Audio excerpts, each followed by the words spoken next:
right. Well, happy Sunday for everybody out there. Yeah. We appreciate everyone adjusting their calendars for us. We had a little bit of issues going on between all three of us this weekend, but we are here, and it's our favorite time of the week where we get to share with all you guys out there. So thank you all for joining us. We got quite a few people already here, so thanks you all for showing up. Tony Ruff, how are you guys doing today? Okay. The only problem is I'm going to wake up tomorrow and think it's Sunday. And that's just going to, I'm supposed to work tomorrow, so I'm just going to, but apart from that, everybody's, tickety-boo. Hi, everyone. Doing good myself, trying to live through a construction site right now. So I've seen the pictures. Yeah, they're definitely good, but I mean, it'll be worthwhile. But yeah, it's getting one of those things. But I still have my study, so I hang out in my study, and I've got a big enough desk I can play some games. I don't know if I'll be able to record much next couple months, but I'll still be able to play and learn games, and then I could just learn the games and then put a ton of content out all of a sudden because I'll know all the rules really well. Oh yeah, that old chestnut. Yeah. Believe it when I see it, matey. Yeah. It's funny. Ruff had mentioned this several times in the last few months and stuff, that it's, that he mentions, he looks forward to this every week and stuff, and we've been doing this for a while now, and it's always been fun and interesting and stuff. But now I'm really motivated to be like, wanting to be here every week and talking with everyone. It's really now like become a nice little group, a nice family that we all have that we can share. So, and like I said, it's not just the three of us, but it's all the people in the chat that come in and their comments and everything. So it's a really good time for everyone, I think. And everybody commenting and getting involved, saying I'm playing this with this 10 to play this year. Everybody's sort of putting up their stuff, and it's really good to see. Hi. It's nice. Like a little family now. Yeah. A lot of great people in the chat. So thank you all. And we've got some new people on the Facebook group and the ComSim World group this week. I think I approved 4 or 5 new people. So if you're new, welcome. Thank you guys for joining. We do appreciate it. We, have had a lot of activity on our Facebook and our ComSim World channels. A lot of people posting their pictures. And of course, the number one thing is everyone wants to tell us how many, this is game number 1 or game number 2, or there's, I think, 3 or 4 guys already on game number 3 already. Yeah. And I haven't even got one compared to like you two who have at least had 1 or 2, So I'm going to be playing makeup here all summer long. So it's going to be interesting. Next week will be the end of January. And so our little competition at, next week will be how many games we've got in, because we're 1/12 of the year next week. So, if you're playing 10 games, you figure 1 a month. If you got 0 in January, you're behind the 8 ball. Yeah. Oh, Blue, you crack me up. He's such a comedian. Yeah, so we don't get banging on the wall. Turn that noise down. Yeah. Oh, but yeah, we got a lot to talk about, lots to catch up on, and Tony's got his construction going on over there. We had arranged kind of around that. My daughter, literally, she just left me. Oh, I know, but we did play 5 games this weekend, so that was cool. No war games, but we played a lot of. We played Pandemic, if you guys are familiar with Pandemic. Yes, that's one my wife likes to play a lot, yeah. So we played Pandemic a couple times. We're getting a bit fed up with this over here. I'm sorry? We don't play that. We're getting a bit fed up with it over here. Well, I took out so I've got some normal board games back here, different spots. And so I took out 4 or 5 games, and I set them all on the table. And I said, I hold up a game, and I said, well, okay, this is what this game's like, blah, blah, blah. And I did that for all of them. And then so her and her fiance decided the Pandemic, let's try that, because it was cooperative. The other ones were more competitive. So she had a good time, I think. And we played a lot of games. She must be used to it living. How many how many kids you got? I have 2 kids. Then they're used to you playing games. Yeah, they come around. She's obviously said to her fiance, look, she said, the old man, he's going to get his ball games out. Just play along, all right? Otherwise, you know. That's pretty much what happened. That's true. Yeah. That's true. So yeah, it was fun. They're if I would, the wife always makes fun, right? Because the show and you guys, she's been on, she always makes fun. Oh, I was on his show too, and all they do is talk about war games. And so when I told them, oh, I'll get a couple games and I'll bring them out, and you guys can choose. And the wife's like, oh, they're all war games. We're not going to know how to play any of them. That's uncanny. That's uncanny. You've got it down to a T. That's when I met her the first time when we had the girls on, that's incredible.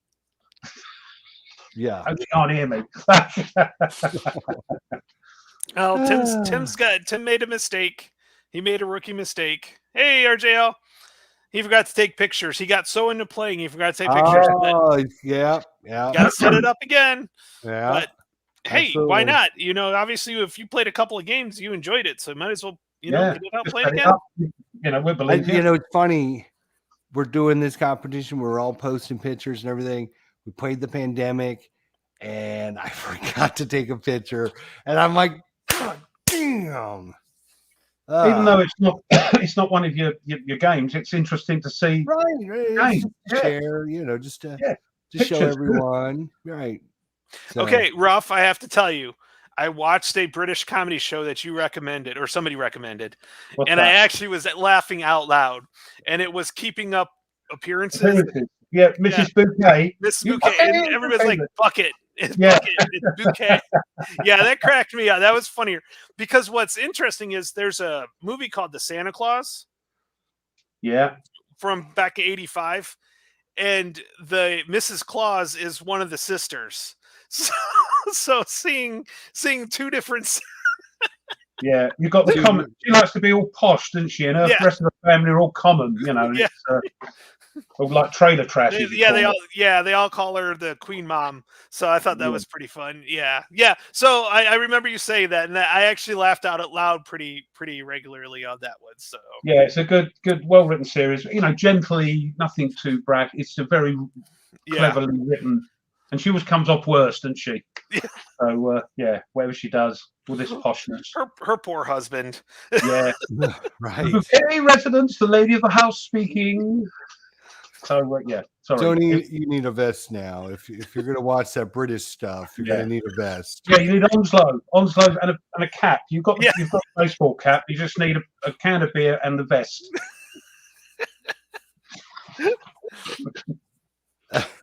He doesn't know what we're talking about, does he? He doesn't know what we're talking about. I have no idea what you're babbling about as usual.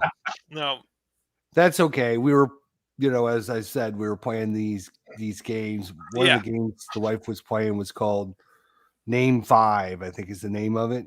And you draw a card and it gives you like a category and you have to name like 5 of them. So it'd be like name 5 sports teams that don't end in S. And so you have like 30 seconds to like try to name professional sports team that don't end in S. And so that was the different categories. Every time I'd just be like, what can I get? A war game, war question, or a war game question? Yeah. Right. I'm like, where's the easy ones? Yeah.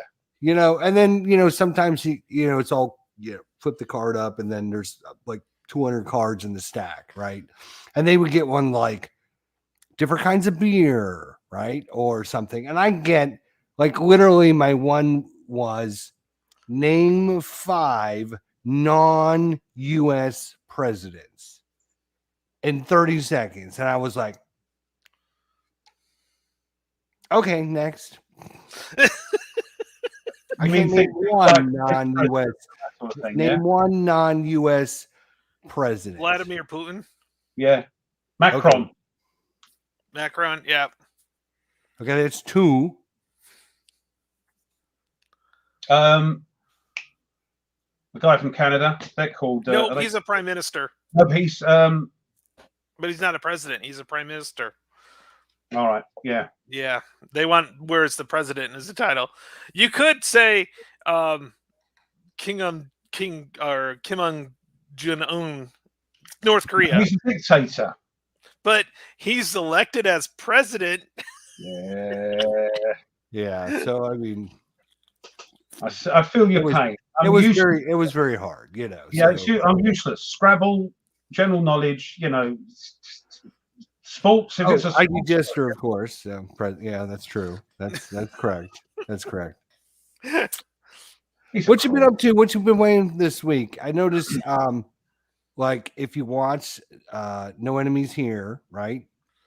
He like literally spends like 2 minutes talking about all the videos that I put out, and then he just like Ruff and Tony didn't do anything this week. Next. Well, no, he only mentioned one of mine this week. He mentioned my one from like 2 weeks ago. The last one I did. So bless him. I think he's stressed out. He's just changed jobs again, isn't he? So bless him. He's stressed out a bit. Well, with it's been hectic around the house. Let's put it that way. So I know you've got issues with I'm hoping workers that in the house. And, I'm hoping that with demo being done, it might be a little bit quieter. Right. Because demo is always the loudest, so I'm hoping that I might be able to do a little bit, or kick the kids to bed and then figure out something. I did record some AARs from Case Green. I've got 4 turns left of that. So I did play some and record at the end of the turn how things are going. And I'll tell you what, that's a little puzzle there of how you're gonna as the Germans, how you're gonna get the points, because those checks are pretty much so in like the way the terrain works. If you have to go against them. You can't go around them, because the way the supply system works, you can't go around because of the mountains. So they're entrenched in their fortresses, and you have to just you're lucky if you get 1-to-1 odds. And you guys know most war games, you don't want to fight at 1-to-1 odds. Right. Sometimes you have to do it 1-to-2 odds. It's just that's crazy. Even with some of the shifts, the column shifts that you can get, it's like basically all you're doing is erasing all the negative shifts. You're not gaining anything. So I did get a breakthrough. Unfortunately, there's no other troops around it. So there's no other Germans around. I got one guy that went way in. I got about four divisions in Czechoslovakia out of probably 30. And it's like, and it's not a populated area, so it's like I have to travel all over the place just to get. But yeah, no, it's a cracking little game. I'm glad I'm gonna get it finished. So that's kind of, since I'm doing the AARs, that's kind of nice. I could do the turns. I've been making notes as I play, so that way when I do the AARs, I can remember. So yeah. And you're doing that just to blow Ruff's brains out, because watch his head explode. Why? He can't stand AARs. Look, it's not I can't stand them. All right, they're good for people who like AARs. They just don't do anything for me, because do you love them, Ruff? No. What? No, I don't. It's. I know people like them, but for me, if somebody does an AAR and it's a game I've never played, and they're going, well, after turn 3 we moved here and I threw a 6-6, and that of course means blah blah blah, and they go, what? And then they move to turn 10, and it's great if you know what they're doing. If people know the game, they go, yeah, good move, yeah, I see what he's done there. But that's why I'll never do one. Never say never, but I'm not knocking them. I'm not knocking them, because some people love them, and they're very quick and easy. Breaking news: Ruff does not love something associated with war gaming. Can't have a drink. Breaking news. That's just me. So Berticelli's got a good question. If you know the game, do you like the AARs then? Or do you like to watch the playthroughs? That's right. That's right, Mike. Put them on the spot. Yeah. Bam. I would appreciate it more, But then again, I go, come, why don't you just play the game? You know, but then that's me. Yeah? I'll like Tony and myself. We'll do 12 blooming videos on a game, enjoying ourselves, and get 3 people watching. But I'd much prefer to see a playthrough. Okay, if it's the same thing happening, and we've gone right, we can. The next thing that will happen again this turn, so we can go straight to turn whatever. Similar things are happening, or nothing much is going to happen. I can understand missing out turns and just explaining what's gone on, but I do prefer a playthrough. You know, I'll sit and watch an hour, 2 hour playthrough. I was watching MBT, Dead vs Sons. Just that's over an hour, so I enjoyed that. Just sitting there watching it, you know. So we're all different, thank goodness. Don't get me wrong. I'd rather finish this as a playthrough, but I need to get it off of my off my table, and I left it out there, so I kind of want everybody to, you know, see what the result is. You know, I've played 3 good turns very methodically, but I just need to get the game done. So I'm not moving it around from space to space. Yeah, I know. But that's the thing, is it? With a playthrough, when you throw, you're not going to get even Warfighter. Fancy doing an AAR for Warfighter. Oh God, no, you can't really do. You know, when you throw well, you're yippee-yay-ing, aren't you? You know, punching the air, and you know that's not going to come across. You know. Well, unlike like Case Green that I have, Warfighter typically can be done in 1 or 2 sessions, while Case Green I really need to do each turn separately. So that's where that gets a little long. It's a little hard to do that. And definitely, if I were to do a Warfighter one, I'd want every roll to be seen. So they can feel your pain. Yeah, it's also solitary. Yeah, it's also solitary. It's not like, you know, you're playing against something. When I play solitaire like Case Green, I'm playing both sides. I can explain both sides. But when there's a system to go against, it's like, okay, I got somebody like. So when I play Heroes of the Falklands, and you guys know I got that, and I actually got the solo system. Yeah. And I posted on there. Full playthrough.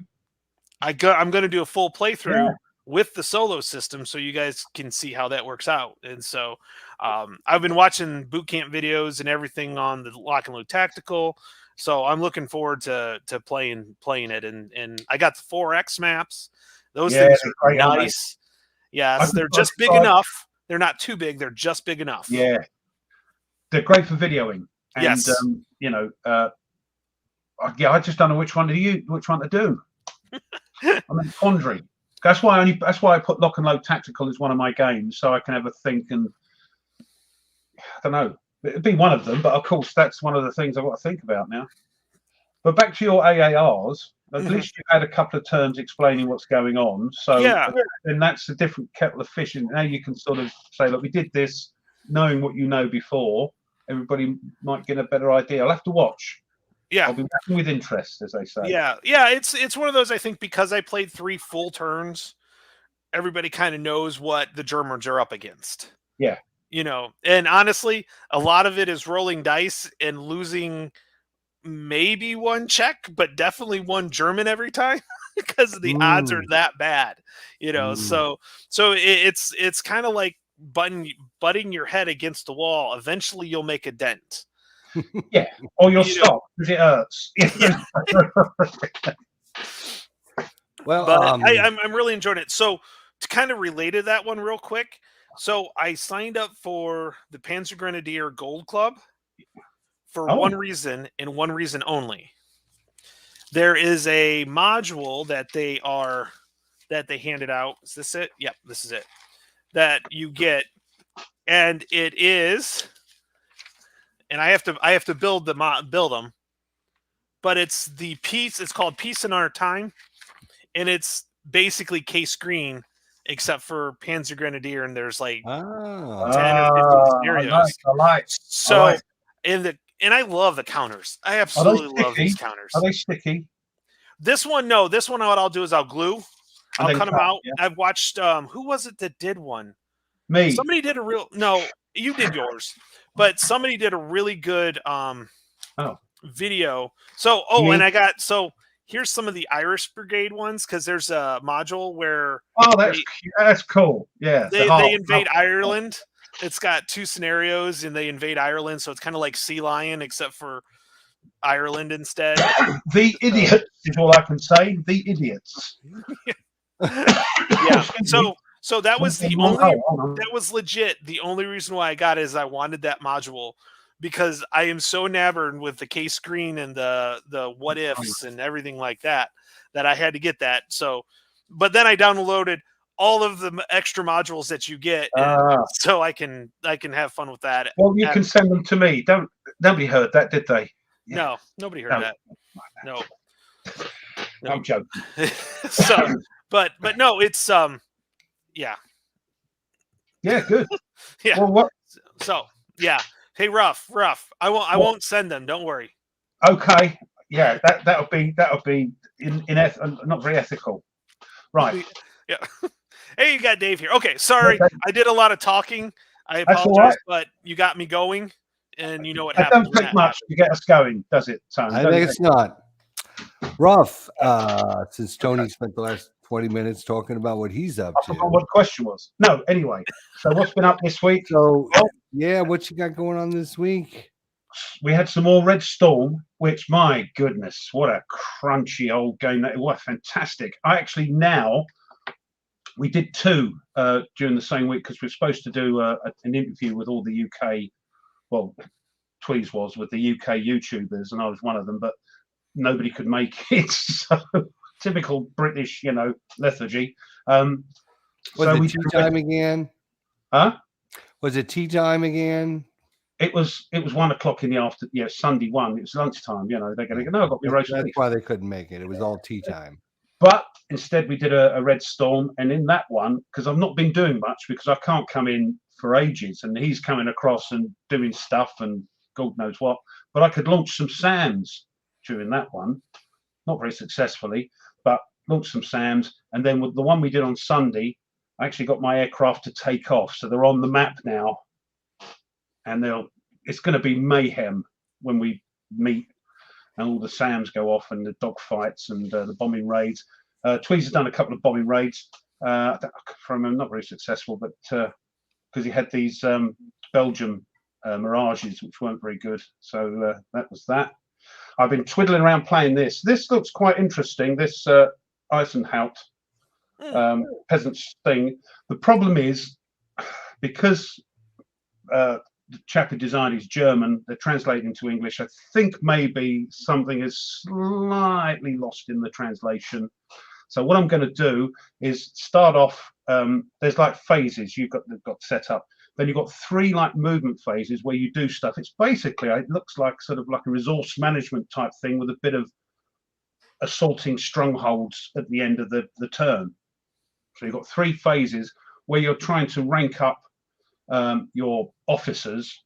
You've got recruiters, you've got a preacher, you've got this, you've got that, you've got the guy that supplies the food for your armies, and you're trying to recruit people. So that occurs at the end for 3 turns, 3 phases, and at the end you assault a stronghold in a town, and then you start again, and at the end you sort of add up the victory points. So it's quite procedural. But of course, I'm maybe missing bits out. So what I'm going to do is do a bit of a video and put it private on my channel, send him the links and say, look, what do you think?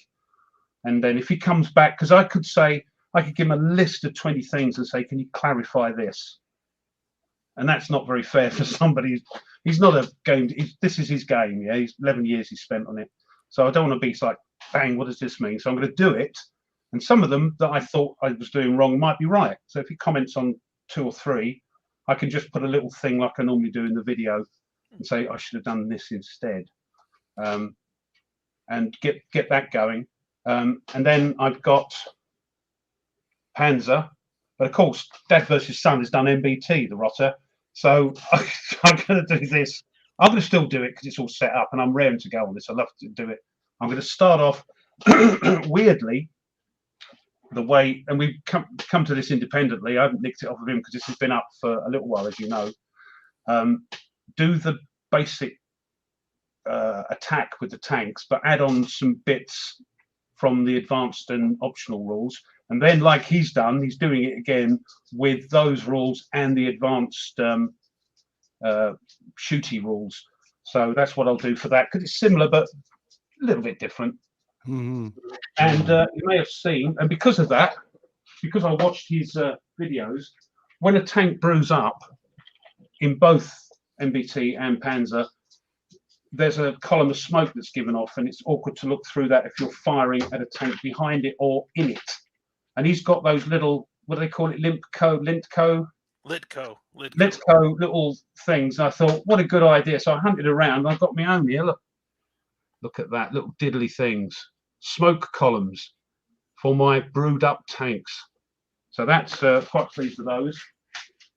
And you may have seen on the Facebook page that Gimpy did an unboxing of a role-playing game set in the Third World, or just over, set in the year 2000, with the Cold War actually gone hot. The Soviet Union didn't fall; it carried on, and nuclear attacks and all that sort of thing.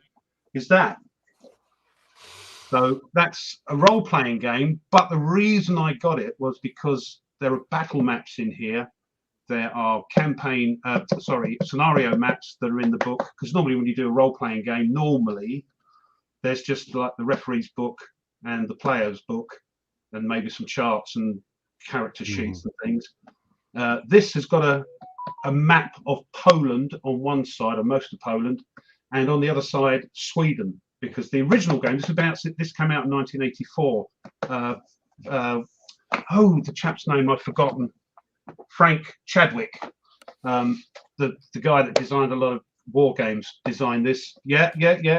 All right. I didn't interrupt you, did I? I didn't say a thing. Yeah, all right. So 1984, there was a second edition. It was supposed to be a third edition, but nobody seems to know what it is. And this is the fourth edition, actually printed by a Swedish company, Free League. So that's why they've stuck Sweden on the back, which wasn't in the original.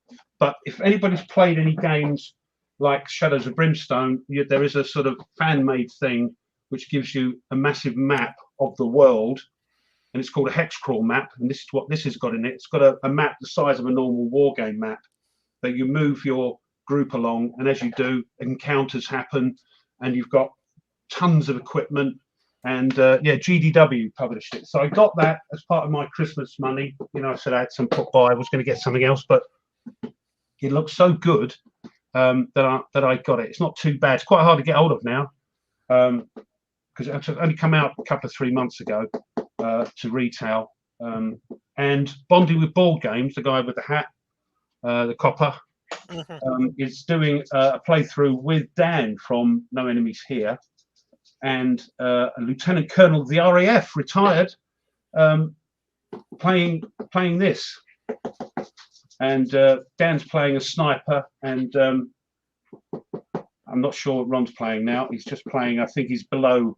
He's taking orders from Dan. So there's like a two-party group going around, and Bonding with Board Games is sort of refereeing it. So yeah.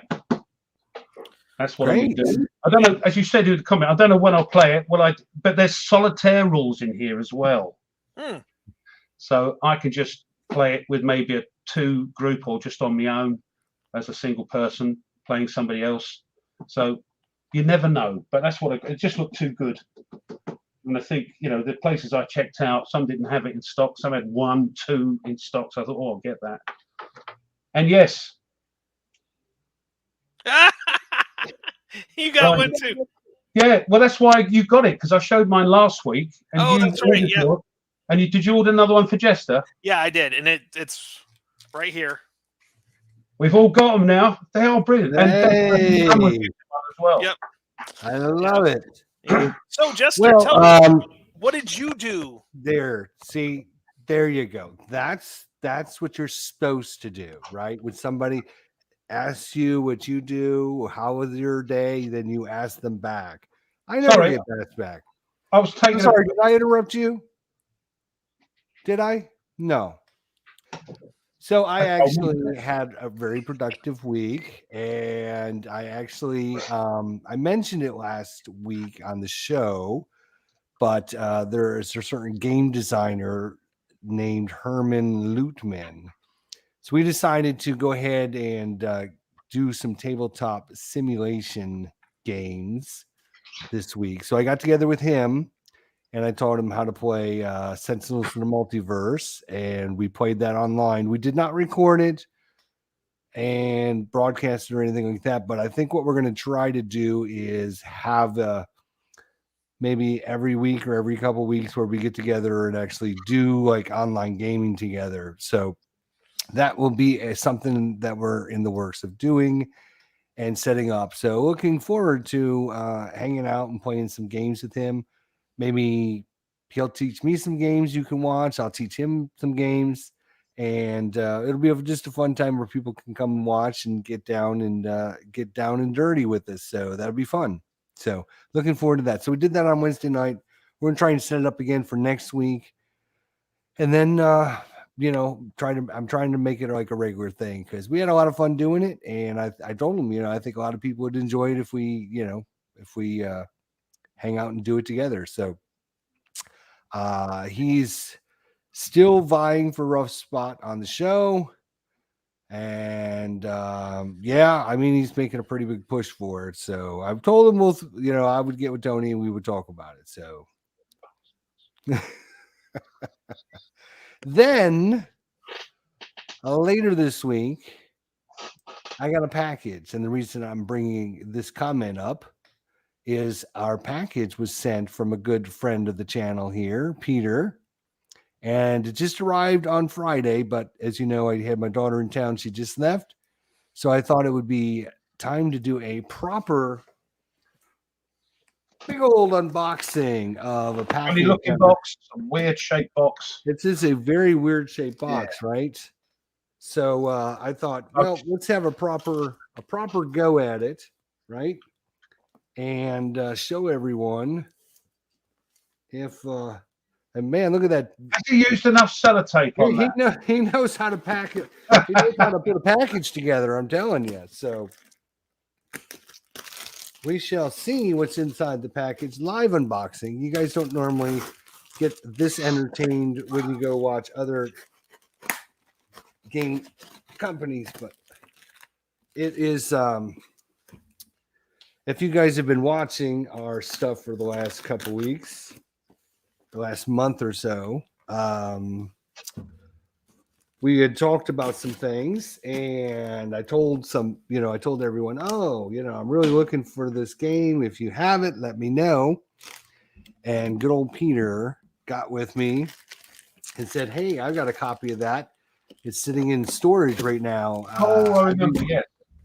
I'd be willing to send it to you if you're interested. And I'm like, yeah, absolutely. So I can see the logo from here.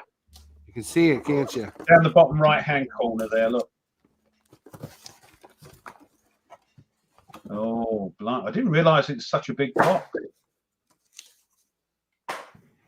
So here it is in all of its glory. We talked about this in Leyte Golf. This is the mammoth. This is like the mammoth Second World War scene. I had this at one point, and like I said, I got rid of it, and really looking forward to trying getting it back. And Peter had a copy. It's out of production, as he mentions, and is it very solo friendly? If I remember rightly, that you can play some of the battles, but there's some hidden information. I'm only asking for myself because I've always fancied the Avalanche Press naval Second World War stuff. I think it is, but I mean, I could be just biased. I think bias? No way. Yeah, I know, right? So he actually said he put something else in the package as well. That looks like it, right? So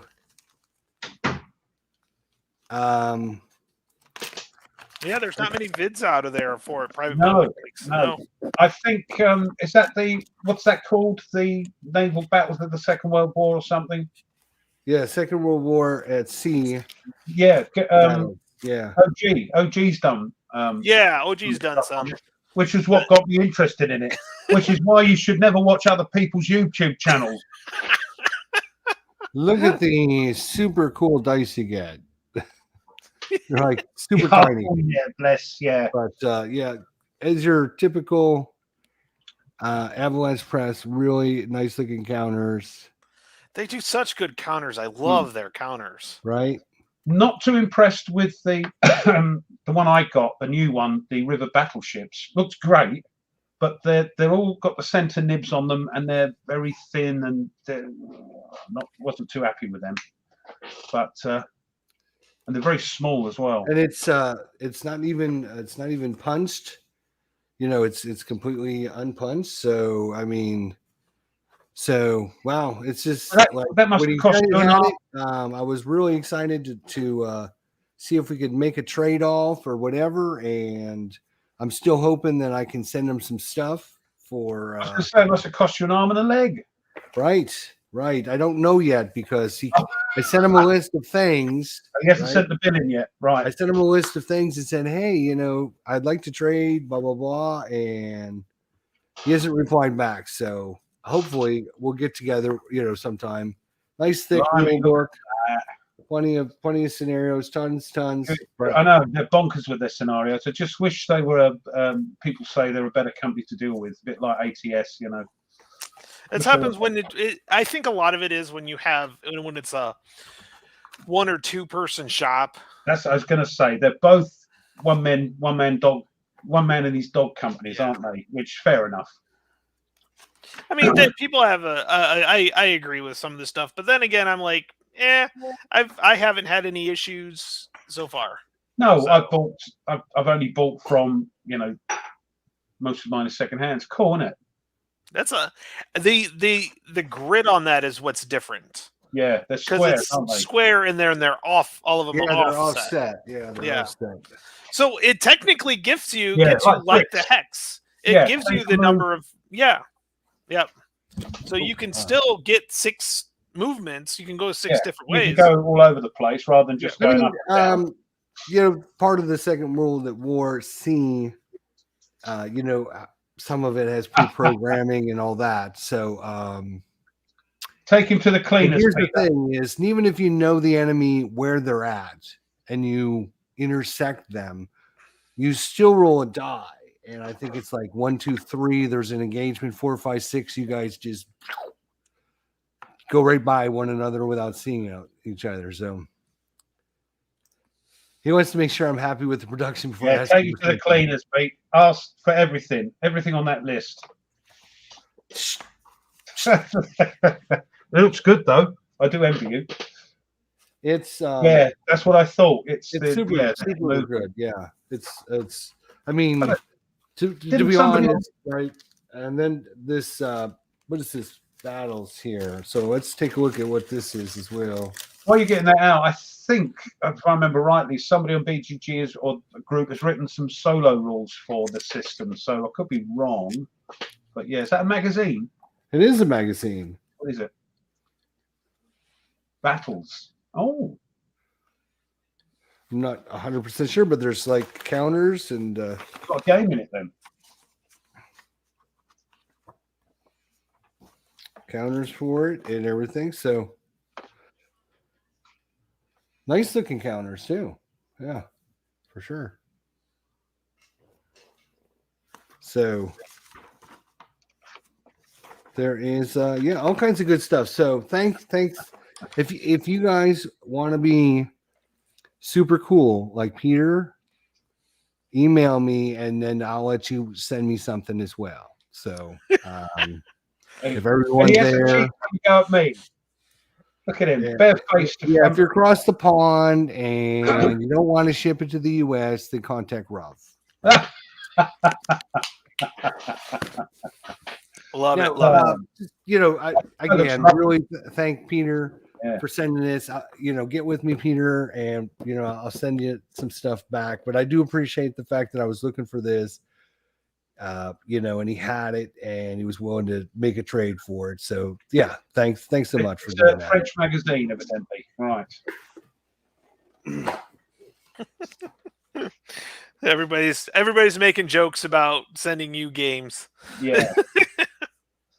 Yes. So, I mean, it's I mean, I've had a few people that have sent me some stuff, and I do appreciate it. So, I mean, it's always nice for you guys, and I know Tony sent some stuff to Ruff. I'm sending some stuff to Ruff. I've sent some stuff out that we've won, that we've given away here on the channel, and I think as a community, I've had stuff sent to me from subscribers as well. I would rather, the stuff that I'm getting rid of, is like I just sent a big box to my Matt White as well, and he was supposed to do a video on it, but he never did. But so I sent him a box of stuff because I'm like, I know he would rather use it and play it than it sit on my shelf doing nothing, so yeah.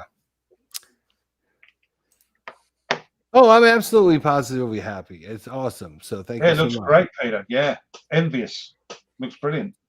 And that stuff is I think the Avalanche Press Second World War at Sea system is very interesting, and I know OG's had it on his channel a while back. But I think it's you don't see much about it, you don't hear much about it. So, maybe I can introduce it to some people out there that might go, oh, this looks pretty cool. So I would like to see some more on it because it's piqued my interest when I watched OG play it. It's piqued my interest. The battles scenarios can be done pretty easily solo. I think that's what OG did, whereas the ones on the big map got hidden movement.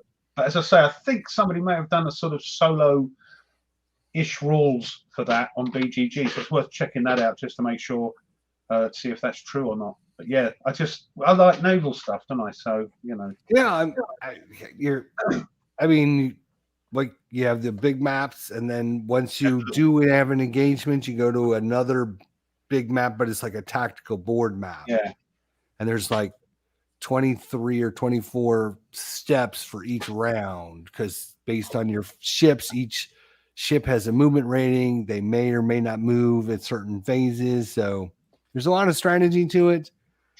There's tons and tons of, I guess, bookwork, where each ship that gets hit, you need to figure out, if it's damaged, where it got damaged, and all that. And there's all the aircraft on it as well, haven't you? You've got to work out. The aircraft has a separate sheet that you've got to look after. But I quite like, not great to watch when you're videoing, but I like it. Just bookworking. I like tables and book, writing down stuff. But there you go. Yeah, there's lots of it. Mm-hmm. Yep. And Peter put it probably the best. Too much dice rolling for me in a tactical combat. There is a lot of dice rolling in that. I prefer the more detailed combat at sea or sea Krieg type miniature combat. Yes, miniatures. That's the dark side for me. Don't get me into that. That'll be it then. I've kept well away. The only miniatures I've got are things for me fantasy games like Shadows of Brimstone. Yeah, so we covered what we all did this week. Let's see what our friends out there did this week. So Fred, I agree with you. Peter, make sure you ask for something on the bottom of Jester's, stack. Yeah, we'll see my pictures here in a little bit. Make him work for it. The only problem is that's going to be scrunched, isn't it? So wow. Good pictures here, William. Thank you for sharing. I love looking at the cards and the quality of the cards. What's this?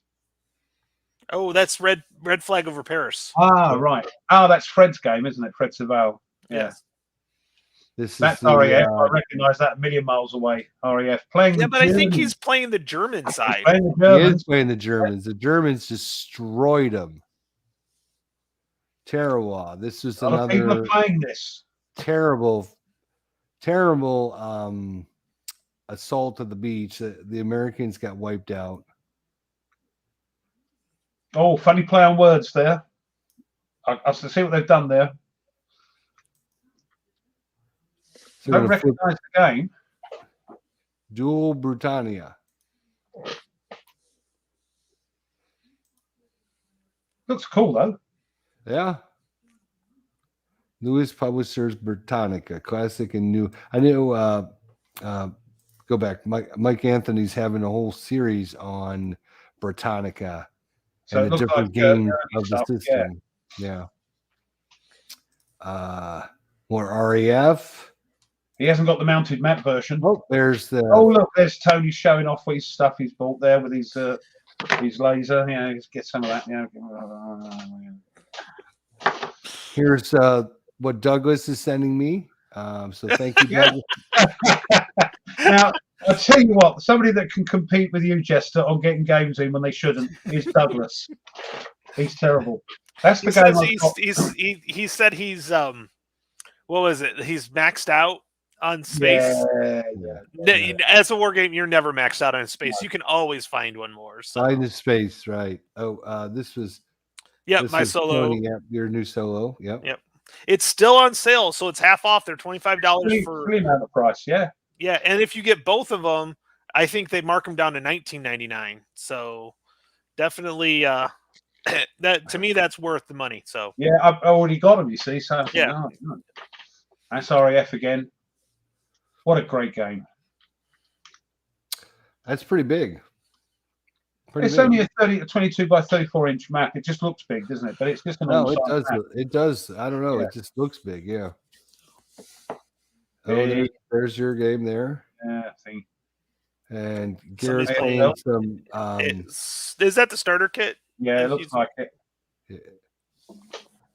That's the Pacific one. And there's my Panzer Grenadier after turn 5. Yep.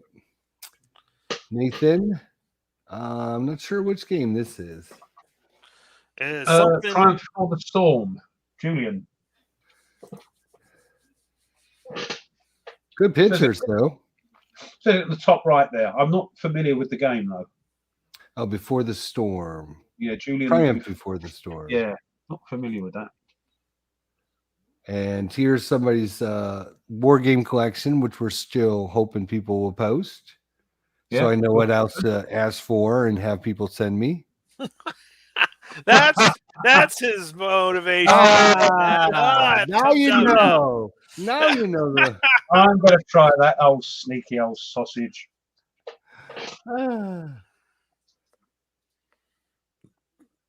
Twilight Struggle, Fire in the Lake. Everybody. Oh, look! When we talk about GMT, they're reprinting something they would never reprint. What's that? Oh, when we talk about it. Oh, okay. All right. Not bad looks there. Time of Crisis. Yeah. It's definitely a GMT enthusiast. I don't. Well, I wrote down my collection, and I would probably say 2/3 or a third. Look at the state of that. Look, why don't you go at it? Just have a go at it. That's terrible. Look at the state of that. Have a go.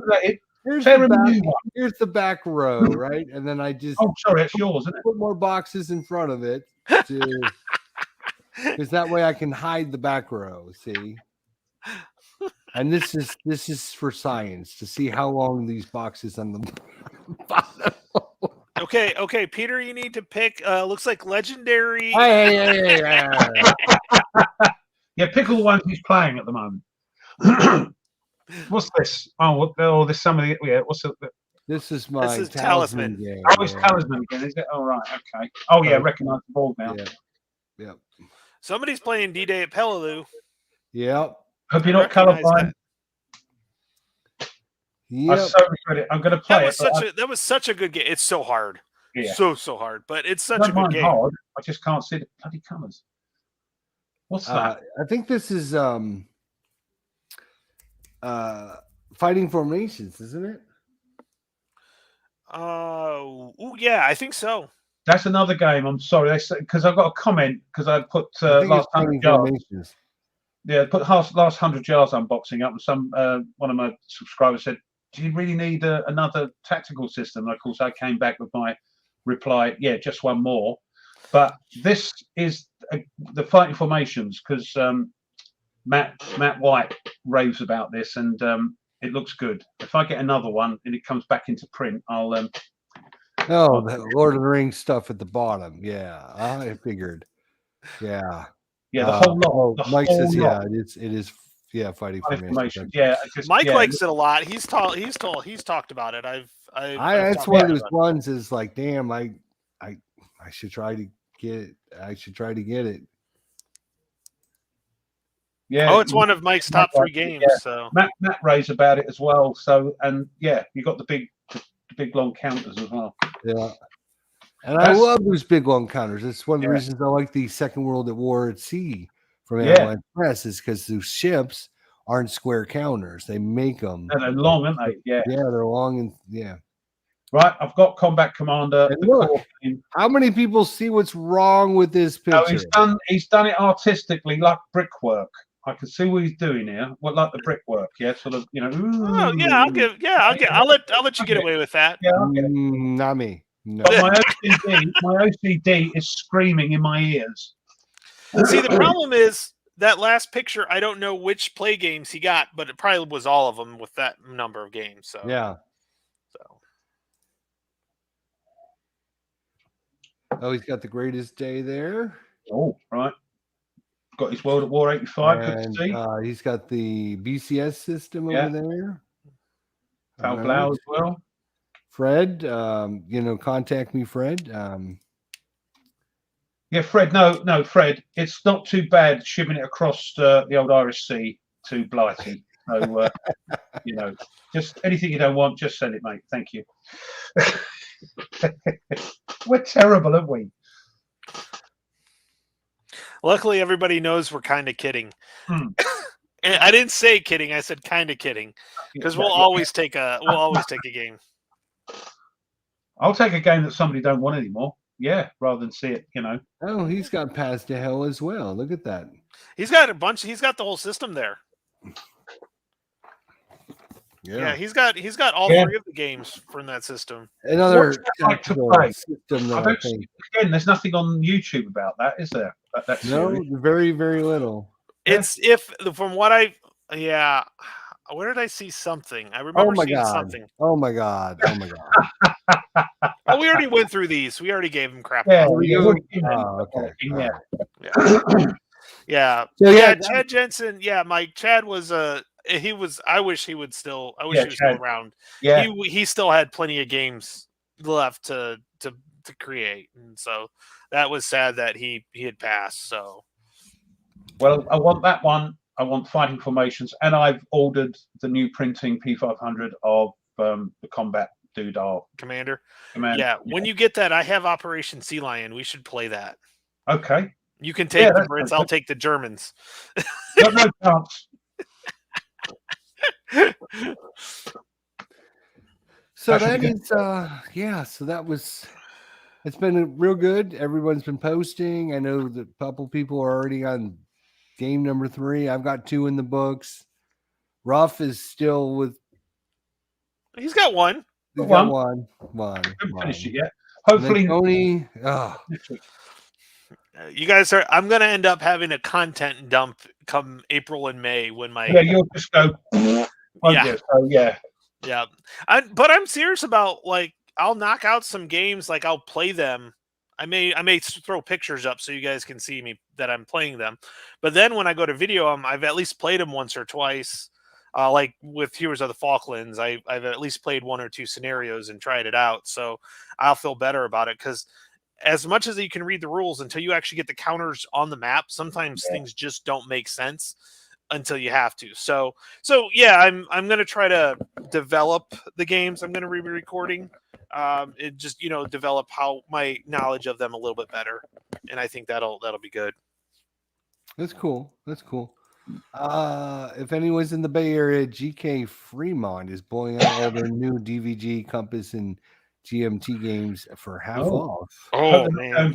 I hope they're not going out of business. That's terrible. That includes the Pacific War, the War in Europe, the new P500 Panzer reprints, Pavlov's House, and soldiers in postman uniforms. That sounds great, but I hope the business is not doing it because they're going out of business, which would be terrible. Yeah, they did the expansion, didn't they? Yeah, they did one. Kharkov. Kharkov. I was really hoping, that was, more people would get it and take off. They could keep releasing more expansions like they're doing for, last 100 yards or whatever. But I don't know, people. I think what happened is, here's what happens, right? It's the same thing with actors.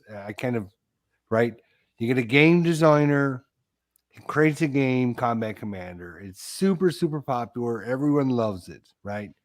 Then he goes and decides, I'm going to create another game.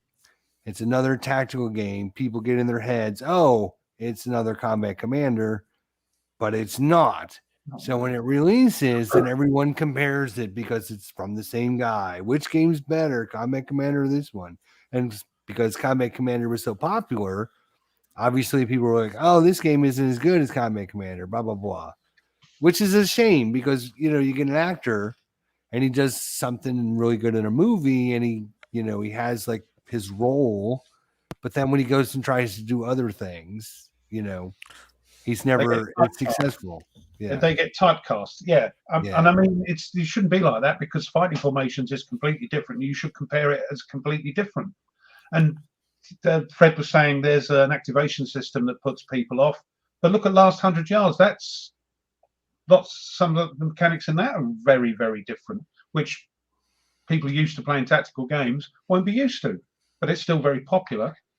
I just don't know why. It's a shame, but I'll be on the lookout for it because there's a reprint. There was the first edition, then the second edition, and that's gone out of print or the second printing. So I'm just waiting to see if they reprint it again because GMT are reprinting a couple of games they said they would never reprint.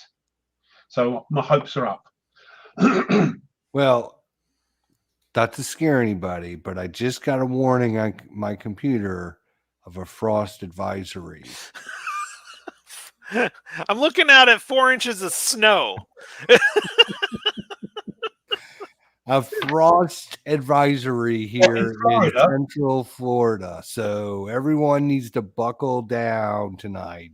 You sure it's not the communist Koreans flying them planes over, mucking about with the weather? No. Stuff out the plane. No. Crazy. It is crazy. And over here, it's like 5 degrees. So, yeah, make sure everyone has my email address, idjesterlive@gmail.com. If you got something out there, you want to donate it to the show, that maybe we can give away later on in the year. Or if nobody wants it, then I guess I'll just hold it for a little while or something. So if you want to donate to the show, you have some games you're not going to use, and you want to give it to the show, let us know. He makes it sound so convincing. It's going to be lost in the post. Dave, it doesn't surprise me you have a foot and a half of snow. You're in the lake effect snow area. You're near Buffalo, so yeah. We haven't had any snow at all this year, but okay, because we are where we are, we get weird old weather up in Old Blighty. Old Blighty, yeah. That's true. I am too generous. I'm giving everyone the opportunity to participate in the show, to donate to the show. I mean, how many shows out there donate to the show? Are letting you donate to the show? How many? Not very many. He's doing that That's why we should have been #1 Wargaming podcast of the year. I'm just saying we should have won that. Well, we're not going to win it, are we? We don't take ourselves seriously. I think that's what we don't do. Yeah. Fred, you crack me up. Yeah, he might be able to match some up that work. He's got some cards that are faded. I got some cards that are faded. They look great together. So yeah.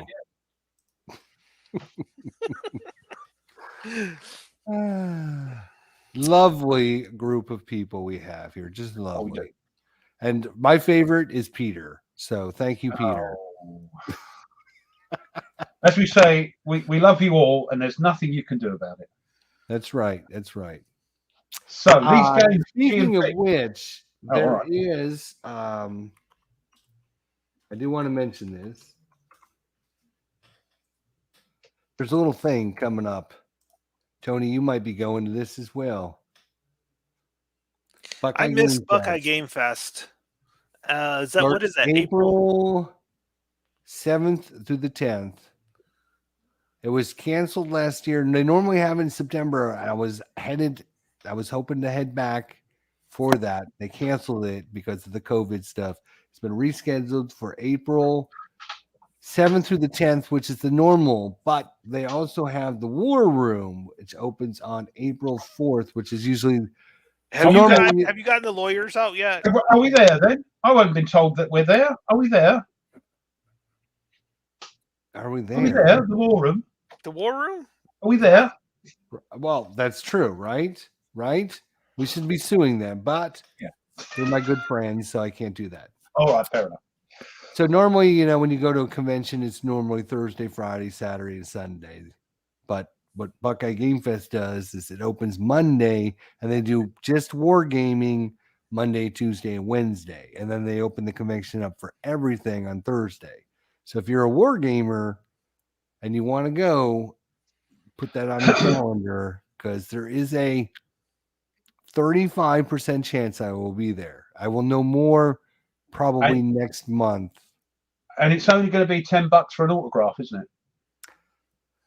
Well, I mean, if you're part of the show, you know, probably 15. But you're doing a David Copperfield. You're going to have a throne set up and a queue. The only reason we may or not be going is because at this point, masks are still required. Yeah, not so, which will mean that half the people that I would like to go up and meet and play with, they're not going to go because of the mask being required, and a lot of my friends that I'm in contact with still up there. But anyway, so I thought I would mention that. I'll probably mention it next couple weeks. So if you guys are interested, I know Mike keeps swearing up and down that we can stay on the beach in San Diego. Sleep under the stars. Over there and have a good time. Wait a minute. I know where GMT is at. It's not in San Diego. It's like in the middle of California. So you got to wear a bio suit, have you? So it's like not like a normal place. It's like not nice place. I don't want to say it's not nice because you know. I hear what you're saying without you getting into trouble. I hear what you're saying, Tone. Yeah, it's the full whack in it. It's like 13 masks on, a bio suit, and and a cattle prod to keep everybody 6 feet away from you. Yeah, right. Fred's got a suggestion. I think we should take up. We should have War Room bingo cards, CBG, Tunisia, shipping costs. What do you guys call bingo over there? Bingo. Oh, it's bingo, is it? You didn't have another. You call anything else a different name, but bingo's bingo, is it? All right. I love bingo. Yeah. See, Mike says it's dead center of California. Right. Nah. Oh no, that's how much I know then. Yeah, they're having their con in May. I'm not sure if I can make it though. I wanted to go. Literally, I think if you were to poke a hole straight through the globe, like California would end up going the other side. It would be like Britain. It's going to be like forever for you to come over to there. It's going to be like that 22-hour flight. So good luck with that. Let me know how that goes for you. It's such a shame because I want to come over and do some conventions, if not this year, next year. But we'll see. We'll see how it goes. Maybe we'll get back to normal and people just go, sod it. Let's just. I think almost everybody's almost to that point where they're like, let's just deal. I'm done. Here's a scene from a British comedy. I can't do it. It's a bit big, but see if you can recognise this. 4912. You won't get it, no. Poor sod. All right, sorry, mate. Fred will get it, I hope, and David will. It's just another one of those things where you're taking your rule books to bed. No, it's a comedy series. Never mind. It's called One Foot in the Grave, and the guy from it, picks up. Oh, somebody mentioned that's what I should watch next. Yeah, watch it. The phone rings. He goes down. He's on the chair. And he goes down the side of the chair, picks up, and it's a puppy. He goes 4192. So yeah, all right. Nobody got that. Okay, right. So yes, there's a convention going on in May, run in conjunction with Second Chance Games, up in Coventry. He's not swimming or walking. He's flying an airplane. They go everywhere. Yes, I realize they go everywhere. Yes. They won't let me in. They won't let me in, though. No, they won't Good let me in. Lord. Victor Meldrew, thank you, Tweed. Thank you. Love you.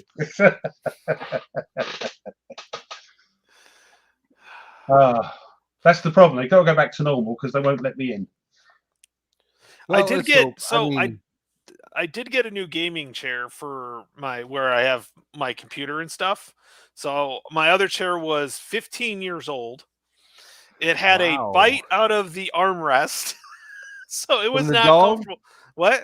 From the dog? No, this was before that. I don't know what happened, but it looks like there's a. So I don't know if I got hungry one night or somebody got hungry, but so I had some Christmas money left over. I'm like, you know what? I want to get a good, comfortable chair for that because that's where I do all my work for my scenario for my module that I'm working on, and a lot of my editing is all on that in that chair. I'm like, I need something comfortable, and it was weird because every time you rolled, one of the wheels would come out and you don't realize it, and you'd lean one way and then Yeah.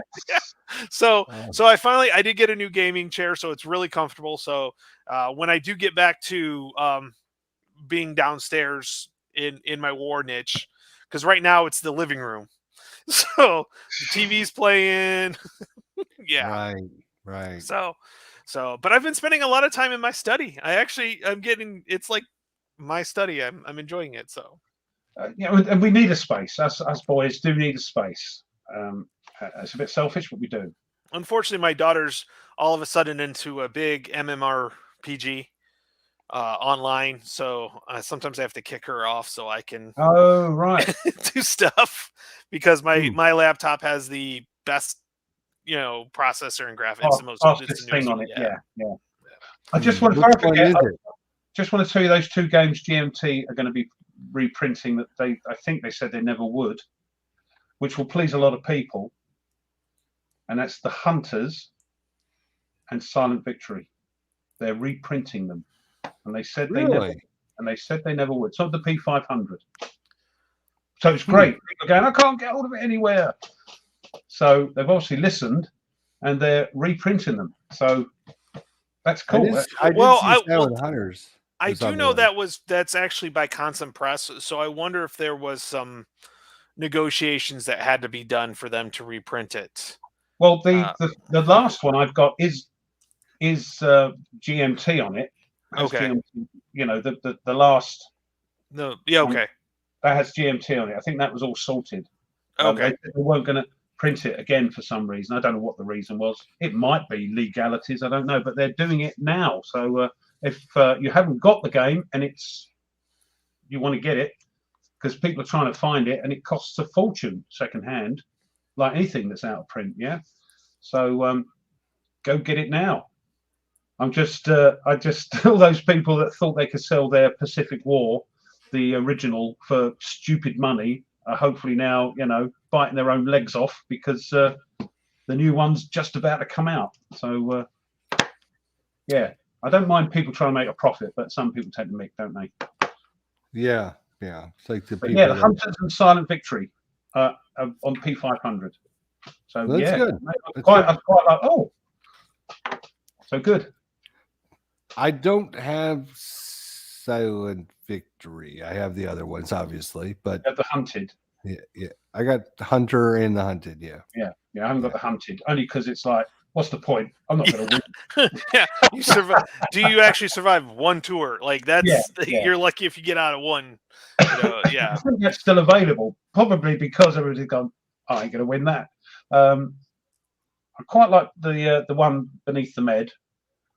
I'd quite like to get that one to finish off the series, I suppose.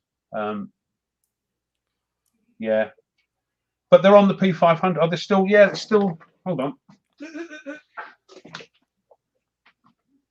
Yeah, it's it doesn't say anything about CompSim. It used to be, yes, I know, but I think it's up in the top corner. Is it up in the top corner? No. Huh. That's what I thought. I thought they sort of took over the thingy. I don't know. I got it, and I've had the Hunters for. Hold on, there's something here. Look. Yep. Yeah. Published under license. So that might it was licensed. Yeah. They're doing it again. It's on the P500. So get it. What I'm saying is, if you want to get it, get it. Tweezers. I love it. He spent half an hour frantically looking for a card. Put bloody glasses on. Oh, that's funny. This is the same color as the board, so it's right in front of him the whole time. Yeah. Wow. Oh, that's a beautiful map. That's a beautiful board. That Navajo Wars. Oh, that's just. It's and comments even Joel like that. puts. It's comments like that ain't going to attract younger people playing war games, is it? When you go, oh, God, is that right. Like sorting the cards and trying to set it all up and get it all out. And then you have to find one little piece, and it's like, I looked and it's not there. And you look around. That's happened several times to me, though. So, yeah, kind of like. And 10 then you're Telvos. like, wait a minute, right here it is. Where the hell was this the whole time? Oh, just sitting here on the table right in front of me. Yeah. Did you find the other 9 Telvos? The other 9 what? Telvos or Talavos? Talavos. You had 10 Talavos. It was. I think I was off that weekend. I just happened to catch, the Italian, which 10, was Lieutenant. Yeah. It was a guy's name, last name. Yeah. Travados. Yeah. 10 Travatos. Yes. I couldn't find the 10 Travatos, so. Oh, yeah.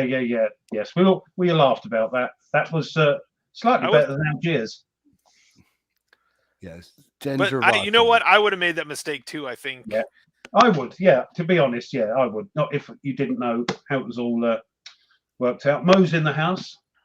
Hey, Mo. How's it going, Mo? Got a bone to pick with you. Got a bone to pick with you because you recommended the game to Gimpy and he did the unboxing. It's thanks a lot. Yeah, thanks a bunch, you two.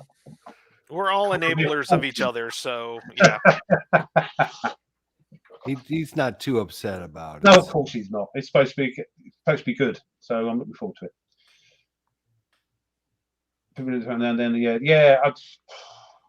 But they're doing it. Hunters and Silent Victory, they're doing it. So again, like Atlantic Chase, if you missed out, go get it. I'm hoping they will No, I know Mike has said this last week or whatever, but like Combat Commander, you can't find that anywhere. You can get a few of the bag expansion ones. Yeah, the small expansions. Come out a lot of box ones. Those are all gone. You can't find any like the Mediterranean or anything. You can't find any of those anymore. You can find some of the bag expansions. But man, they need to come back out with Combat Commander again because come on. P500, but hurry up and. Oh, but then again, I mean, if everyone went over there right now and we all hit buy at the same time, we could break the GMT website and they would say, "What? All these people ordering this, we should probably reprint it." I know they plan it there, but Mike said that it's such a popular game they will probably eventually reprint it, but it's like, Panzer, they did that before they reached 200 or 300. They suddenly reprinted that, which is great for me. Way up the list. Yeah, but I don't know why. So it doesn't have to have 500, I suppose.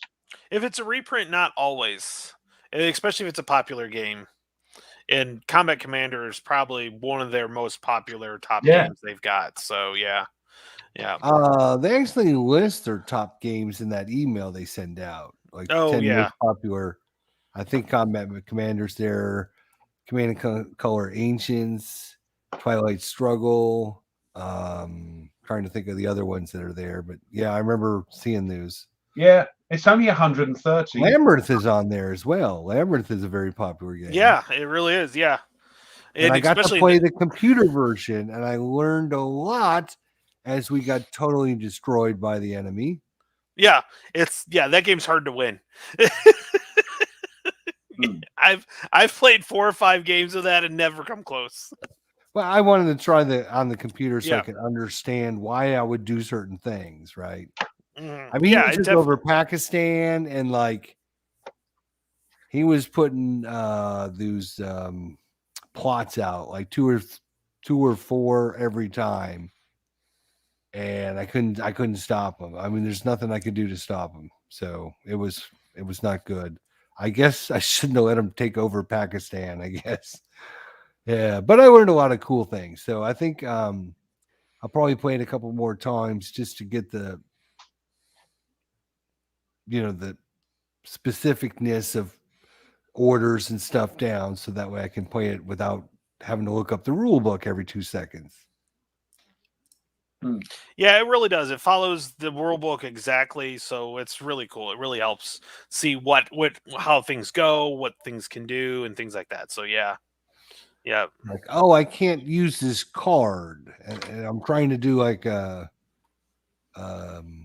one of the activities, and so I was like, oh, you have to have whatever the country is, how whatever value that is, you have to have that ops or higher card to do a war of ideas or whatever. So, but Labyrinth was on there. Anyways, I think it's a pretty good game. I think it's good. I think it's really good. You got to go, Tony? No. Okay, you sure? It buzzed, so I was just wondering okay. why, and it's my Fitbit, so it's telling me. Okay, I've been sitting here for 50 minutes, and apparently somehow I've done 60 steps. Nice. Is that old Savita stance? It's probably I gesticulate a lot when I talk. Yeah. So, yeah. My one teacher friend says every once in a while it'll count her as swimming while she's teaching. It'll tell her like she's done like 5 minutes of swimming, and I'm like, you must really gesticulate when you're talking. So Blue, you got my email address. Send it over to me. I know you want to donate. You've been talking about donating to the group. Don't stop, does he? You got my email. Send it to me. That'd be great. We will be sure to donate it to the group. Thank you. You guys are wonderful. You guys are all wonderful. Yeah, dear. Command and Conquer, our Common Commander Resistance, $200 on the secondary market. Wow. Yeah, I mean, Combat Commander missing. Mm-hmm. Europe not Second Chance Games haven't got any. Nobody's got it. No, it is OOP. Do you think? Let's ask a specific question, and I'm serious.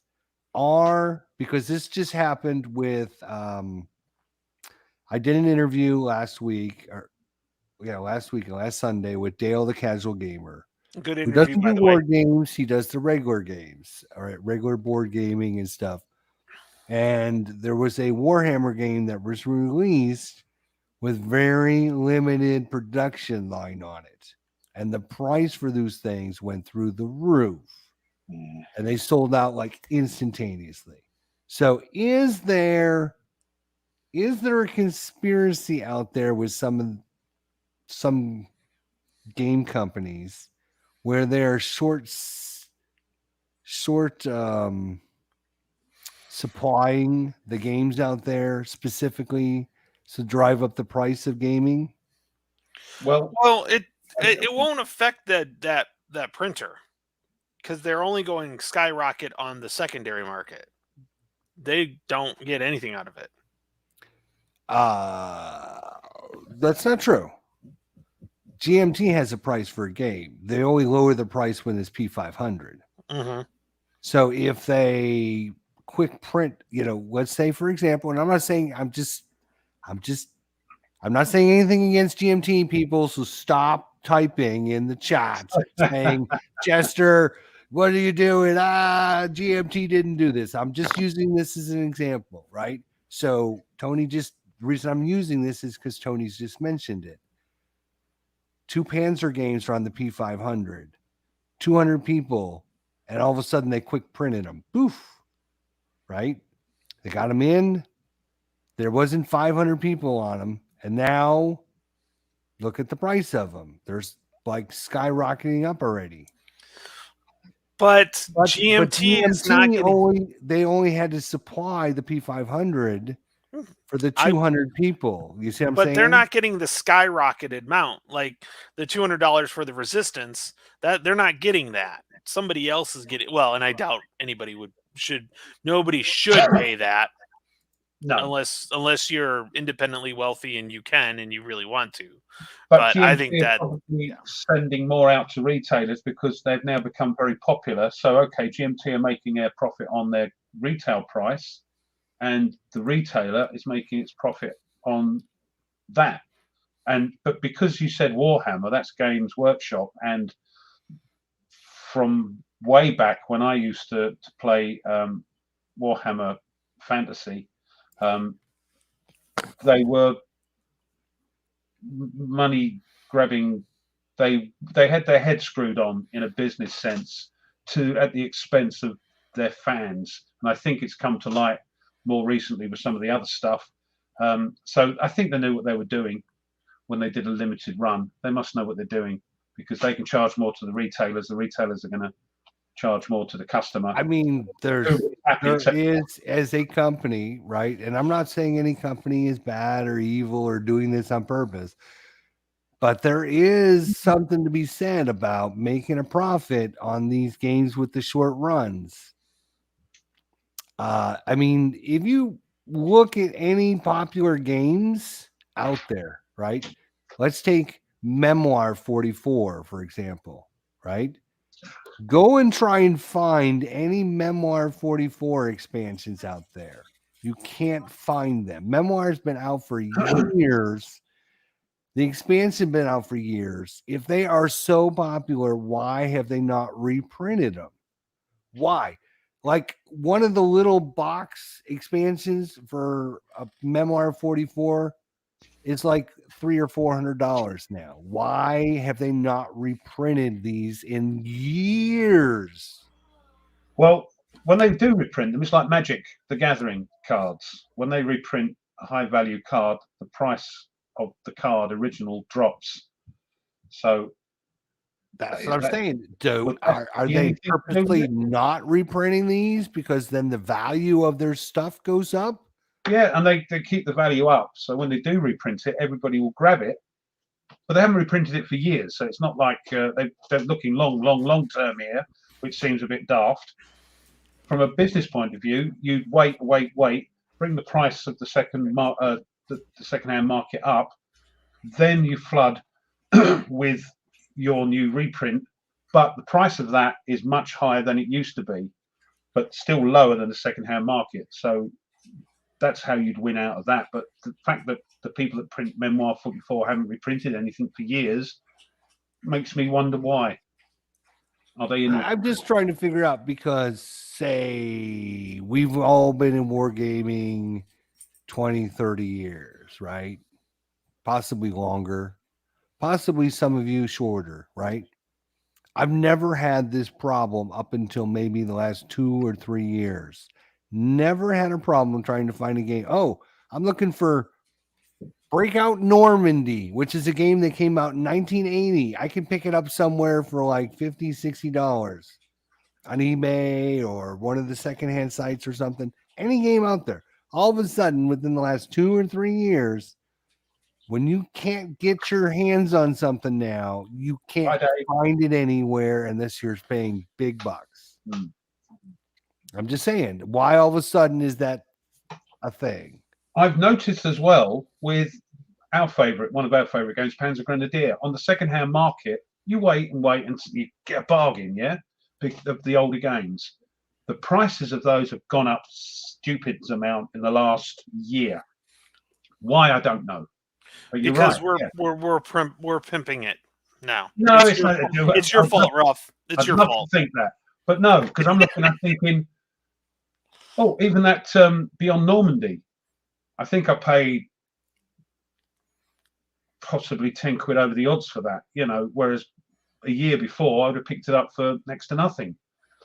But I don't know why. All Avalanche Press stuff, especially the second naval stuff, which used to be not cheap, but it was reasonably priced. But since a year ago, it's gone through the roof. 60, 70, 80, 90 pound for a game, and I don't know why. I mean, Mo has a good thought. I think COVID maybe has created more of a demand, but I'm not saying that much But it's more. happened in the demand. last. It's not like all of a sudden everyone has to stay at home and are like, hey, you know what? I'm going to become a war gamer now. I mean, maybe some people, but come on. I mean, we're not just talking about war games. We're talking about regular board games as well. I mean, look, you go and try to find something now, and it's not in stock. Like we showed this last week. We showed this last week, right? And I will show it again to you. And Yeah, they go through cycles. Yeah, you're quite right. It's just weird that in the last 6 months, our Panzer Grenadier has gone, you know. Like I said, Ruff, you and Jester, because I haven't got any on my channel. It's your guys' fault. so No, You're making it hard. Here's Miniature Market, one of my favorite places to order stuff from. I Right? do good. And the reason I like to order it is because whenever you search for a category, right, they put all the new stuff at the top, so you don't have to scroll through pages and pages and pages and stuff, right? So if we go and look, these are all the new things with the little banner on them. Look at this. Sold out immediately, sold out immediately, sold out immediately, sold out immediately. This is happening all. I mean, if you go to the war page, right? If we go to even war games, when they're not even because they're not printing as much, they're sort of being a bit sort of cagey because of the situation. These are yeah, it's brand new. You can't get it. But maybe they were Twilight Struggle. They sold every copy of Twilight Struggle they have not yet even received from GMT. I think a lot of it, as Mike said as well, publishers might be being cagey and not doing such huge print runs because they're covering their bases. And also, you've got the weird global thing going on with shipping and China, which exacerbates that. So maybe then instead of printing, like a board game, they'd print 10,000. They might only print 3,000, and they go. I don't know. Just a thought. Maybe. I mean, but are you telling me that every publisher is having the same issue where instead of printing 5,000 copies, they can only print 2,000 copies now? Is that what you're trying to tell me? I'm not saying they can only print that. They're printing that to cover their costs. It's not such a big outlay, and they know it's going to take a while to come in, so they can sort of survive for that and then get their money back with the 2,000. But Mo's just said that Gene from GMT said that Hex Encounters has flattened out and they're going euros. You notice they're bringing out more euros now. I think it's a very complex economical socio-eco thing that's going on. I don't know. I'm no expert. I just play games. But yeah, I think it's many myriad. I mean, it's just weird the last 2 or 3 years, and it's just getting worse and worse and worse. It's like it's almost to the point we kind of joked about it last year, right? Oh, if you see something you want, you got to get it because you might not ever see it again unless you want to pay big bucks in the aftermarket. So, I mean, it's just getting now, like I said, you got war games, you got regular board games, you got all kinds of games just coming into this place, and they're instantly sold out, gone. You can't get a copy of them anywhere. And it's not just this site. If you go, oh, I want the new, and I'm just because I was doing this, I'm playing Marvel Champions. I want to get all the latest expansions. They just released the Venom expansion for it. Just released it. 3 of the 4 sites that I go to order stuff are out of it instantly. Now they must print. Is that because there's a million extra people trying to order this thing now because everyone's been stuck home playing COVID, or is there not as many being produced, or what the hell is the problem? Because these companies produce thousands of them, don't they? They're not like us, with this Fantasy Flight we're talking about. They're talking tens of thousands. They produce as many as they want. They snap their fingers and it's done. But to be sold out, maybe they're not producing as many. Maybe sales are dictating that. And back to like Panzer Grenadier, I don't know, I can't explain it. Eastern Front, the early 2nd or 3rd game out, I picked it up for 20, 25 quid, I think. It's now 60, 70 pounds. What's gone on? I can't understand. I've got the because it's Panzer Grenadier. I want to pick up all the cheap games, but you can't.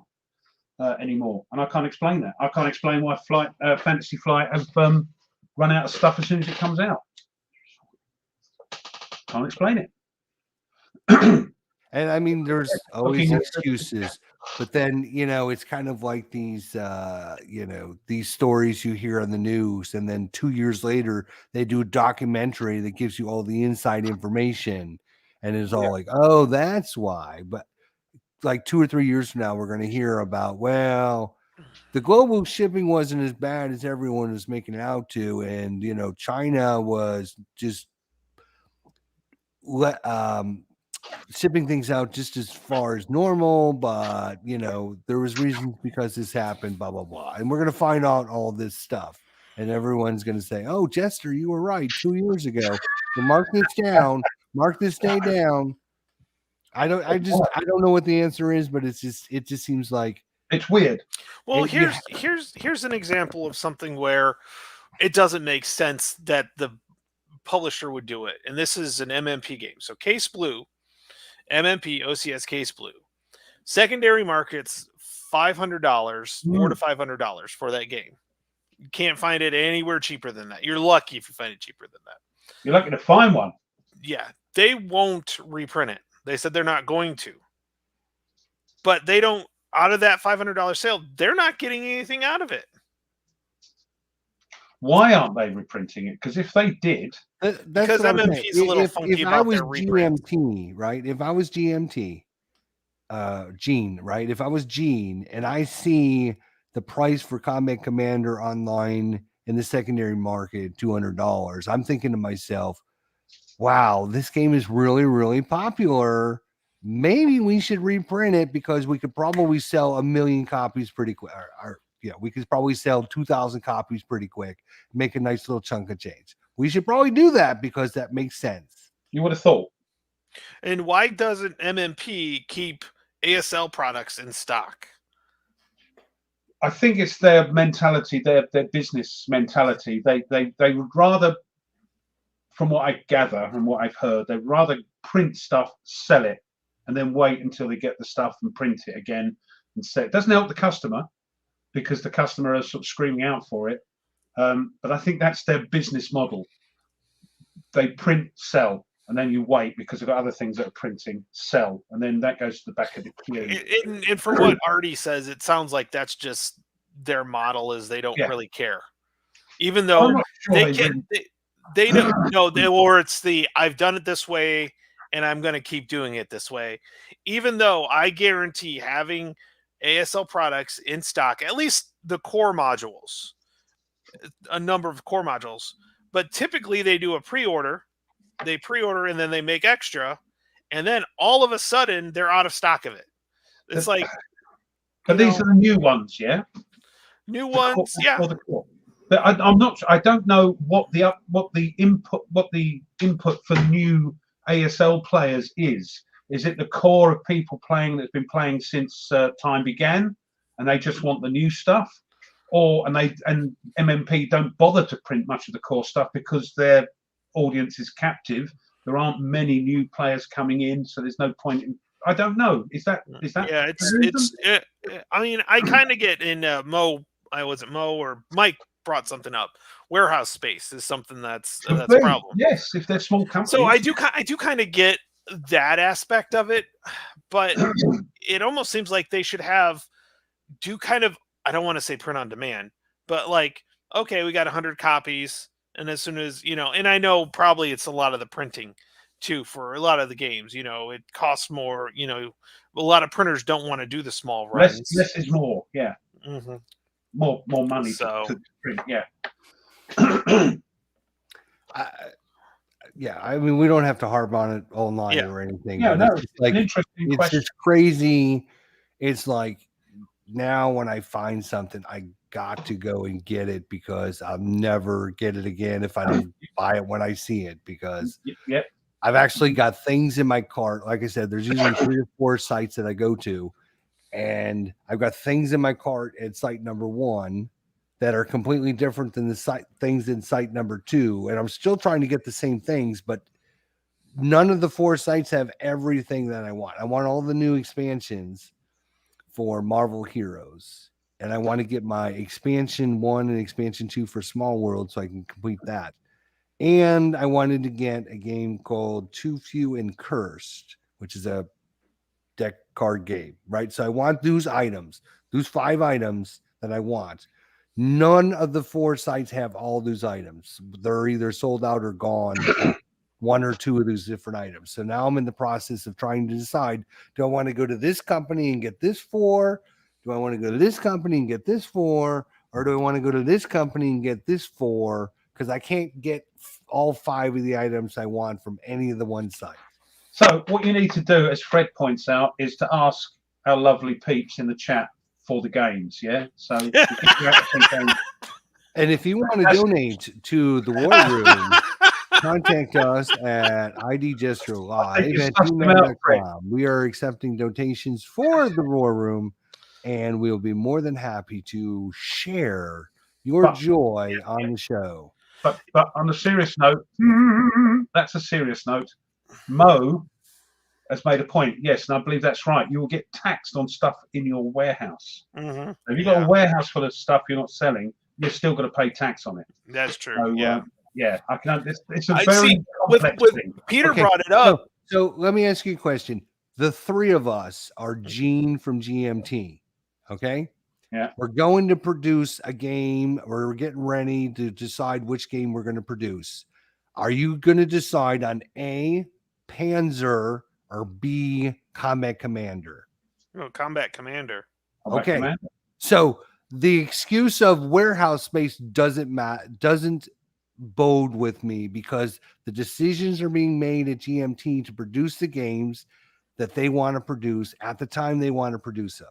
But we're talking maybe companies like MMP, which I believe is a smaller company. GMT, okay, in the scheme of companies is still quite small, but they're sort of near the top of the tree.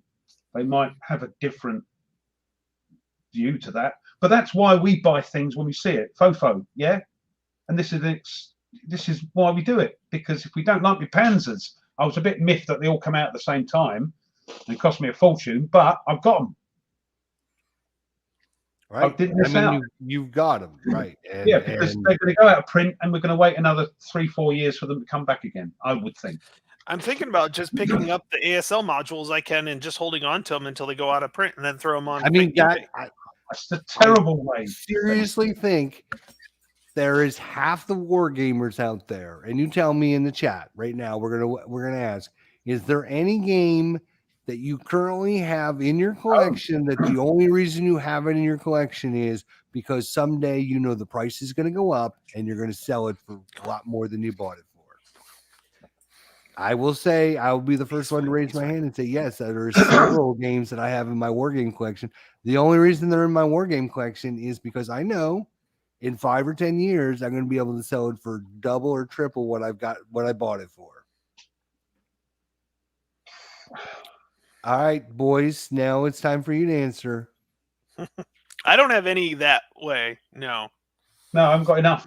When I bought the games, my expectation is to play them.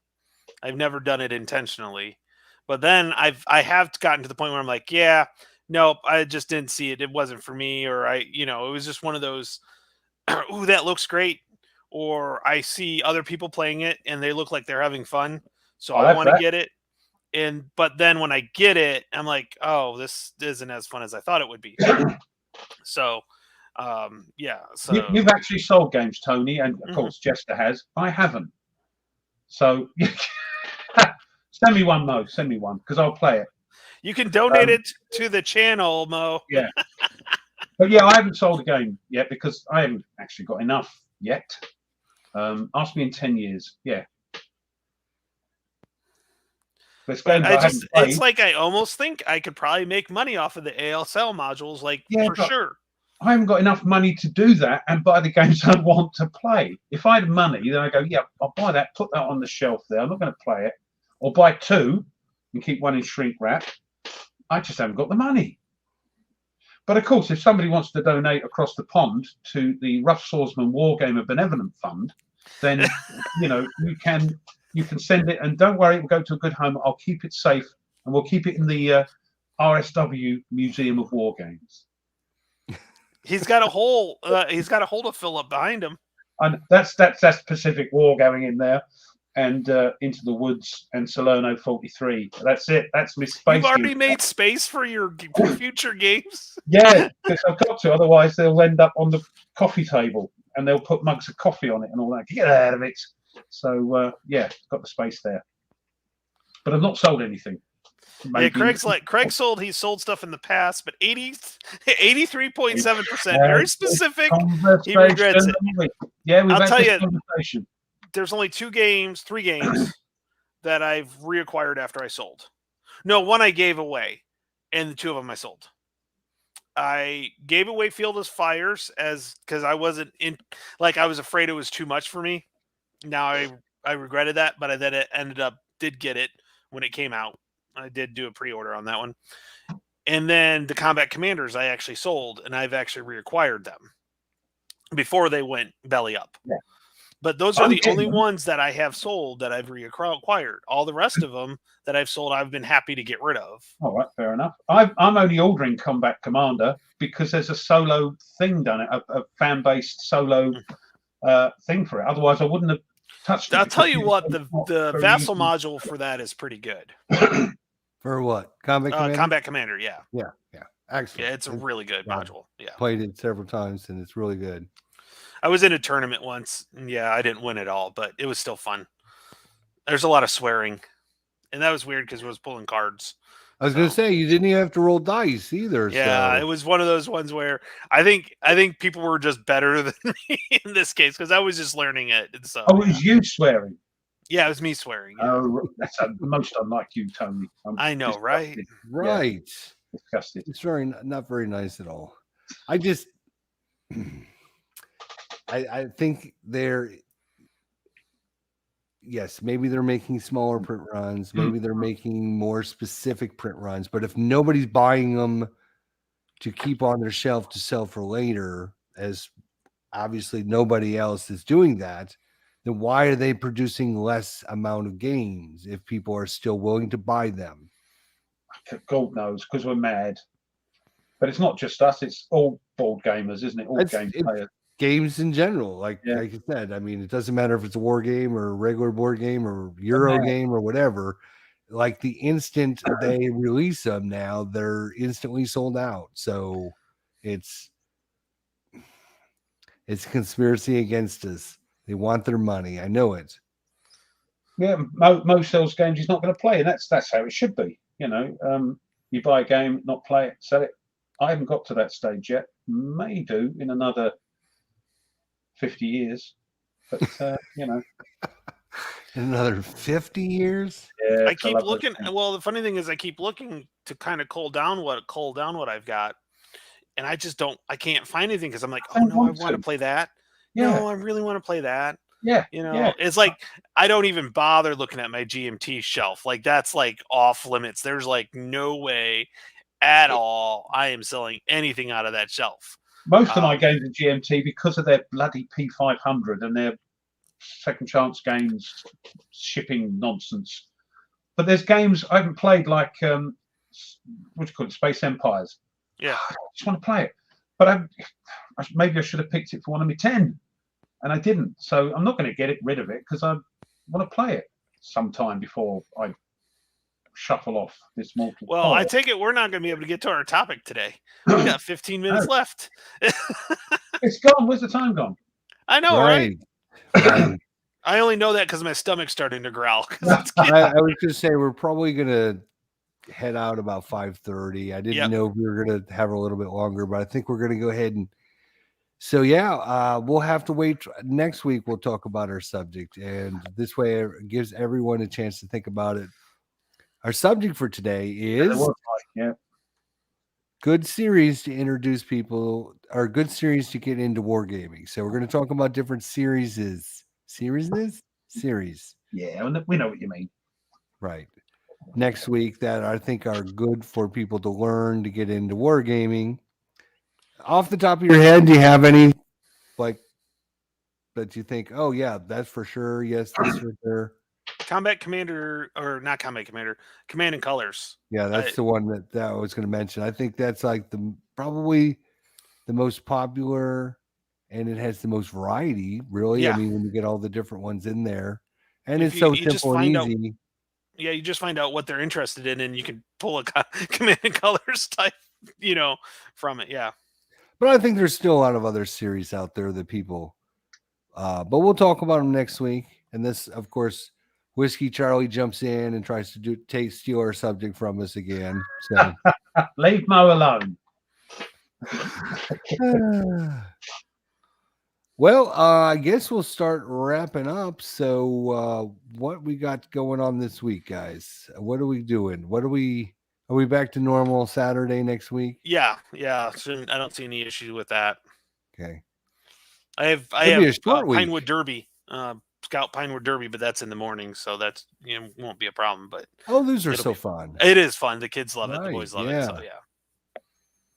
So what do you are you going to get a video out this week, Ruff, for your it might I'm hoping Eisenhower or whatever it's called?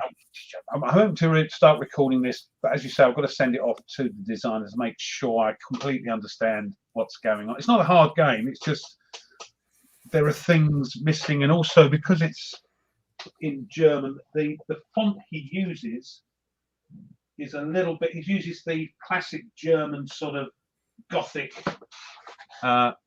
thing, and some of it's a bit hard to read. So one of the, if I can get it there, I don't suppose we can.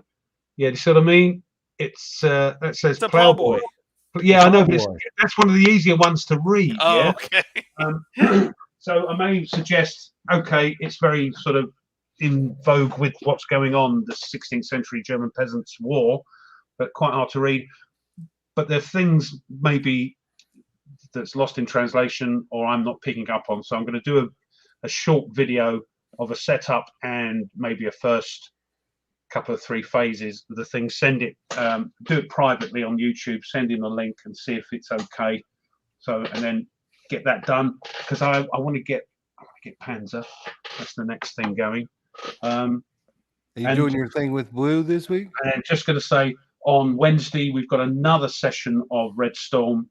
It's getting a bit bonkers now. I'm minor crouching in from the right, from the east, and he's crossing my border, so it's getting a bit bonkers now. So looking forward to that. But that's a game I'm trying to read the rules, and I haven't read the rules. He's doing a fantastic job. I can't keep one page ahead, so he's doing a fantastic job. I was going to say, do you think you could play that now solo? Once I read how the solo bot works, I probably could muddle my way through, which is fantastic, which is what I wanted to do. Not only are there solo scenarios in the game, it's 4, I think, but there's a solo fan-based GMT endorsed module expansion that's come out with 10 solo scenarios in it. So I'm looking forward to giving one of them a go. So that's why I'm doing it. Yeah, so it's good. So thanks, Dweez. That's on Sunday at 9 p.m. GMT, which will be 4 p.m., won't it? Your time. Yeah. Boy, there's some good suggestions going on in the comments about. You'll have to wait till next week. That's next week. I'm kind of memorizing some of them, so that way I can give credit. You're going to steal their thunder for next. No, week. I'm going to give them credit. I'll give them credit. A lot of people are repeating the same ones, so. Yeah. God, I was just kidding. Good. I'm gonna find some weird system to give you guys. Just I'll tell you what I started with. I started with Warfighter and Corsair Leader. Didn't you start with Fields of Fire? Well, you didn't film Fields of Fire. No, I bought Fields of Fire and played it a couple of times. That's my first game. But the first ones I videoed, that I was happy to video, was Warfighter and Corsair Leader. Okay, made a few mistakes, but yeah. Tweezer says the solo bot's only 2 pages. That's fine.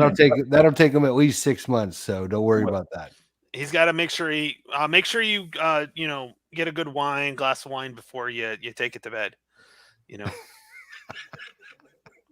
making it sound a bit sleazy. No, Craig, I'm not that far off on that with the ATS. Some of this stuff is pretty easy to get, some tactical. Yeah. Well, you can make your case for it next week. Yep. What you got going on this week, Tony? I have no idea. I may have something, I may not. It just That's what's depends going on the on. noise level in the house. It's So gonna be yeah. to be determined, right? Yep. I've got some other family issues going on that I have to get through for this week, and yeah. so Yeah. Well, we wish you luck with everything. Yep. You know, I know we talked beforehand, but yeah. So, everyone, thank you so much for coming out on this Sunday. We do appreciate it. We had a great time as usual talking with everybody, and we'll have all sorts of great comments for next week. Don't forget to keep posting on the YouTube and the ComSim world, and let us know what you're going on, and share with everyone your thoughts and comments about the games. We really have had a lot of good positive feedback from that. Don't forget, if you want to, if you live in the United States, be sure to get a hold of me. If you want to donate to the War Room, if you live across the pond, be sure you get a hold of Ruff if you want to donate to the War Room. So